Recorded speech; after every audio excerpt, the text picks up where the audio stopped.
It's the Deep Slant 101 presented by Xfinity. Our guest this week, Angelo Blackson, starter on the D-line. And Angelo, I don't know if you know this, but every time I see you, I call you Papa Low in my head because DJ Reader said that's your nickname. Is that still your nickname? That is my nickname. Okay, he said it's because you've got kids and you're like the dad of the group, although he's a dad now too, so. Yeah, I mean, well, it's just a lot of, you know, I don't really like to do too much, so I'm a homebody, as I say. That's exactly what he said. That's you what like it comes down to. You got your kids and you want to stay home and you got work to be done at home. Yep. Well. All right, year 5 for you. You're part of the Lunch Pail crew, so I know your name always pops up when the Lunch Pail crew is talking about the things they do. How much do you enjoy being a part of this D-line? Because you guys are all very different, but I think on the field you guys are really into just bringing your lunch pail to work, grinding, working hard, and not getting a lot of recognition for everything that you do on the field. And that's all that it was to symbolize is just the work, you know, ethic between us as a D-line, as a team, as an organization. And that's the attitude that we wanted to bring, you know, just whatever the circumstance is, we come into work no matter the weather, and no matter, you know, what happens, we gonna work. And we've kind of taken that and made it a thing. Yeah, I like the shirts too. I'm still waiting for mine. But you made a play that was not a very LPC play this last week, the blocked field goal at Tennessee. Pretty flashy play, earned you AFC Special Teams Player of the Week. Congratulations on that, first of all. Thank you. All right, so when a play like that happens, because you've actually blocked some kicks during your time at Auburn, and I'll get into that in a second. When you're blocking a kick, is it something that you can sort of feel like, I think I'm gonna get a hand on this ball, or are you just as surprised as the rest of us when the play happens? It's pretty surprising. I don't think you can. I don't think you know when it's coming. It's just kind of one of them things where you go hard on the play, and you know it's a lot of things that have to shake out for you to actually get a block. The kick has to be low, miss time, and you have to get pushed and get your hands up. So it's just one of them things where every time we get out there, we're effort, and hopefully it's this one. That's the kind of mentality we have. Was it even cooler because it was at Tennessee? That's the team that drafted you. Definitely meant a lot. It meant a lot. All right, so in Auburn, you blocked a couple of field goals as well. So is that something that when you came into the league, you were like, I'm going to block a field goal at some point? Or is that just it just seems like such an unusual play, but this is something you've done now 3 times, right? Three Just times. the mindset of like not taking this play off because it actually matters, to be able to keep points off the board and to be able to, whatever, like it could have been returned for 4 points for us. So it's just one of them things where you just give effort on the play each and every time, and if it shakes your way, it's a good fit. You've been on a part of some pretty special plays at Auburn. You were on the field. I remember watching this on TV, the kick 6 play against Alabama. Yeah. So does that rank up there with probably one of your best moments? Definitely. Just being able to, provide the team with some juice and keep points off the board. Definitely. That's one of the things that you can't make up for. All right, AJ McCarron's here this year. Have you talked to him about that? He was on the other side of it. Yeah, you didn't have the same reaction to that play, but have you talked to him about it? We talk. And the first thing I asked him, I said, how many teams you been on where you actually been, with an Auburn player that won that game? He was like, not many. So I said, so that's the first thing I said. Well, I am. I'm here. So. All right. So after your big play on Sunday, who called you first? Who was picking up the phone, calling you up, saying, "I just saw that crazy play"? Well, definitely, my sisters and family, they're some of the people that reach out first, but it's a ton of phone calls, it's a ton of messages, so they all come through, you kind of see them and respond, and Yeah, because you're on the field every single game. I mean, you've been on the field, you've started every single game this year. You got here in 2017, but it was a little bit later in the year. There were a lot of injuries going on, but you've really sort of worked your way up to a starting role. So that's got to be pretty cool for you, because when you got here, did you sort of expect that this is where your career would go? And then you signed the contract extension Definitely. I mean, the mentality was to just, carve out your role on the team and make sure that you're doing that role to the best of your ability. And that's always what I base my my gameplay and my career off of, is just being a dependable guy, being able to make the plays when I'm supposed to make them and help the team however way I can. That's always been my goal. You mentioned your sister. I read this really cool story about your sister that she watches the press conferences and she gets really excited when Bill O'Brien talks about you or mentions you, and you have a really special relationship with your sister, right? She helped raise you, is that right? Yep, raised me from 6, so 6 on. She was there.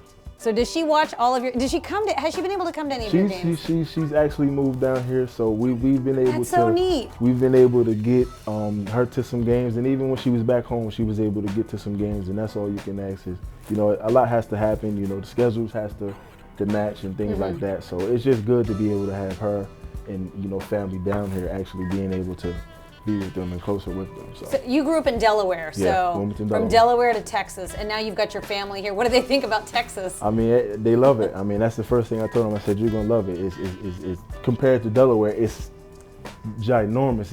It's gigantic. So it's almost the opposite of Delaware, is it not? Yes, it's a different experience for someone who's coming from Delaware to the south. But I was actually acclimated. I went to Auburn and I spent time in Tennessee. So.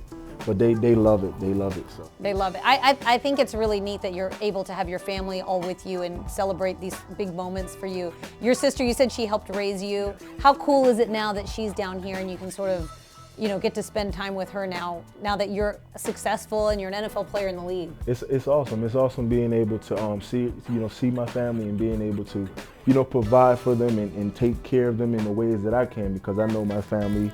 Everybody has sacrificed a lot for me to be here today, so it's just awesome to be able to, give back to them and make sure they're, enjoying the process and coming to games and being able to experience some of the things that I was able to experience. Is that where you think you get your work ethic from? The fact that so many people had to put so many things aside to sort of help you succeed, and you feel like you don't want to let them down? Definitely. I mean, that's all I work and I thank everybody who's able to help me get to this point, and I always try to be, helpful to, my family and people who help me along this path, and I think that's brings me joy to be able to be in a position to be able to do that for the people that help me. All right, you get drafted by the Titans in the 4th round. You spend a couple seasons there. Then you spend a little bit of time with the New England Patriots on the practice squad, and then you get signed here to the Texans in 2017. At that point in your career, what are you thinking is going to happen with your NFL career? Did you feel like I just need an opportunity to make a chance, or at any point did you feel sort of discouraged, like it's not really going the way maybe you had hoped or expected? No, because I actually, just talking with my agent, he was very confident in about what was going to happen. So at that point, he said the ball is in your court. So once the ball is in my court, I know I can handle it, whatever that is. So the work ethic and being able to practice and go out there and disrupt practice and destroy, offensive linemen and that were starting, it was confidence in that, and I knew that all I had to do was just work extremely hard, and however it was going to shake out was however it was going to be, but I know I did my best. That's all. I asked Romeo Crennel about this actually in a press conference. I said, what did you like when you guys brought Angelo here? He said he liked your size and how strong you were, but that you had really made a lot of your opportunities. And so I asked him, well, what do you like about his game now? And he said, how physical you are at the line of scrimmage. And even if you're double teamed, like you don't move from the line of scrimmage. Is that something that you think is your biggest strength as a D-lineman? Definitely. Just being able to allow the linebackers or allow other people to make plays, because I got 2 linemen that are on me right at that moment. I mean, you can't ask for anything different. Like I may not be a part of the play, but I'm actually contributing, and we as a team, we know, but maybe it goes overshadowed, but that's fine. I mean, that's a part of my job, and I do it every day willingly, and I love it. So. How do you like being part of this D-line group? You've got DJ Reader, you got DJ Dunny, Brandon Dunn, you got JJ. You've got some cast of characters, and then you got Anthony Weaver, who used to play D-lineman as well. So that's got to be one of the funnest position groups, I think. Great group, and I can't ask for a group any better. And everybody, their personalities and what they bring to the group makes the group what it is. And we're just basically we're just trying to take this thing and keep going. That's it, for as long as we can. All right, I like it. All right, but before I let you go, one final question. You used to play basketball, and I know a lot of your teammates have played basketball. So if you can have a starting 5 of your teammates, who would you put on your team? That's tough. My starting 5 would have to I have to go with DJ. I have to go with Deej. J. Joe. I'm gonna have to go with Fells because he's a tall basketball guy. And he played European basketball. So. Yes, for sure. Okay. There was a guy that played in college that you're missing at Clemson. Another Clemson guy. Hopkins? D-Hop? I haven't seen Hop play. Oh, he's going to be tryouts. I haven't seen Hop play. That's tough. I'll go with Hop then. I like that you're sticking with the defense. Yeah, I'm just trying to sticking with this side of the locker room. I'm trying to stick with the guys that I've actually The guys seen. you know. Yes. We'll make some room for Hopkins on the side there. Definitely. Yeah. That's tough though. That was tough. Out of all the questions I ask you, that's the toughest. All right, that's tough right there. Hopefully you guys get to play a game of basketball soon, and we look forward to seeing the rest of the season and what it holds for you. Definitely. Thanks, Angelo. Thank you so much. Hope you liked the video. If you liked it, give us a like, subscribe, and ring the bell for more content.